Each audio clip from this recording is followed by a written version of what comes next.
Hello guys, welcome back to our channel. അപ്പോൾ ഇന്നത്തെ video എല്ലാവരും തമ്പലയിൽ കണ്ടതുപോലെ കർക്കിടകപ്പൊടി നിർമ്മിക്കുന്ന വീഡിയോയാണ്. കർക്കിടകം തുടങ്ങിയിട്ട് ഇന്നേക്ക് 5-8 ദിവസമായി. അപ്പോൾ ഈ ഒരു വീഡിയോ ഈ കർക്കിടക ദിവസത്ത് ഇങ്ങനെ കിടക്കട്ടെ. അപ്പോൾ വീഡിയോയിലേക്ക് ഒരിക്കൽ കൂടി സ്വാഗതം. അപ്പോൾ നേരെ വീഡിയോയിലോട്ട് പോവാം. കർക്കിടകപ്പൊടി നിർമ്മിക്കാൻ വേണ്ടിയിട്ട് 6 ഇൻഗ്രീഡിയൻസ് ആണ് ഇവിടെ എടുത്തിരിക്കുന്നത്. എള്ള്, കടല, ശർക്കര, അവിൽ, ബദാം, അണ്ടിപ്പരിപ്പ്. അപ്പോൾ ഇതെല്ലാം വറുത്തിട്ട് വേണം കർക്കിടകപ്പൊടി തയ്യാറാക്കാൻ.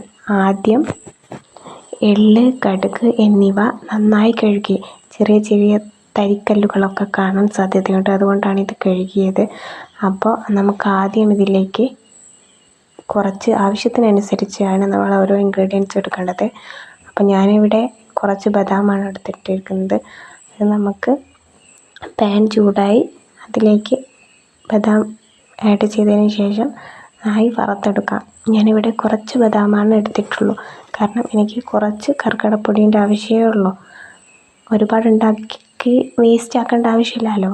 അതിന് ശേഷം അത് മറ്റൊരു പാത്രത്തിലേക്ക് മാറ്റിയിട്ട് അതേ പാനിൽ തന്നെ അണ്ടിപ്പരിപ്പ് നന്നായി വറുത്തെടുക്കുന്നുണ്ട്. അപ്പോൾ ഇത് രണ്ടും വറുത്തെടുത്ത് മാറ്റിയതിന് ശേഷം നമ്മൾ നേരത്തെ കഴുകി വെച്ചിരിക്കുന്ന എള്ള് ഈ പാനിലേക്ക് ചേർക്കുകയാണ്. അതും നന്നായിട്ട് വറുത്ത് മാറ്റി. അതിന് ശേഷം നിലക്കടല, ഞാനിവിടെ തോല് പോക്കിയിട്ടാണ് നിലക്കടല ഇടാൻ ഉദ്ദേശിച്ചത്, പക്ഷേ തോല് പോക്കാതെ അതിൽ ആഡായിപ്പോയി. അപ്പോൾ കുറച്ച് ഞാൻ പണിയെടുത്തേക്ക് തോല് പോക്കാൻ വറുത്തതിന് ശേഷം. അപ്പോൾ അതും നന്നായിട്ട് വറുത്തെടുക്കുക. വറുത്തെടുത്തോണ്ട് എന്താ ഉപകാരം എന്ന് വെച്ചാൽ ഇതൊന്നും ഒരിക്കലും വിടക്കാകാൻ പോകുന്നില്ല. അപ്പോൾ ഇതൊക്കെ നന്നായിട്ട്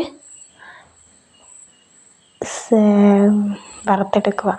അതിന് ശേഷം അവിൽ, മെയിൻ ഇൻഗ്രീഡിയൻ്റ് ആണ് അവിൽ. അവിൽ എന്ത് ചെയ്യുക, നല്ലപോലെ വറുത്തെടുക്കുക. ഒട്ടും കരിയാൻ പാടില്ല. അപ്പോൾ കരിയാതെ അടി പിടിക്കാതെ അവിലും വറുത്തെടുക്കുക.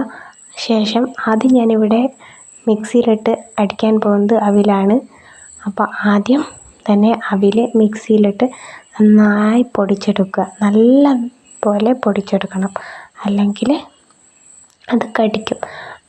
മിശ്രിതം ചെറിയൊരു മാറ്റം സംഭവിക്കും. അതുകൊണ്ട് അവിൽ പൊടിച്ചെടുത്തതിന് ശേഷം ഞാനിവിടെ നമ്മൾ വറുത്ത് വെച്ചിട്ടുള്ള അണ്ടിപ്പരിപ്പ്, കടല, ബദാം, എള്ള് എന്നിവയും കൂടി മിക്സിയിലേക്ക് ചേർക്കുകയാണ്. ചേർത്തതിന് ശേഷം അതും അവിലിൻ്റെ കൂടെ തന്നെ ആഡ് ചെയ്ത് നന്നായി അരച്ചെടുക്കുകയാണ് ചെയ്യുന്നത്.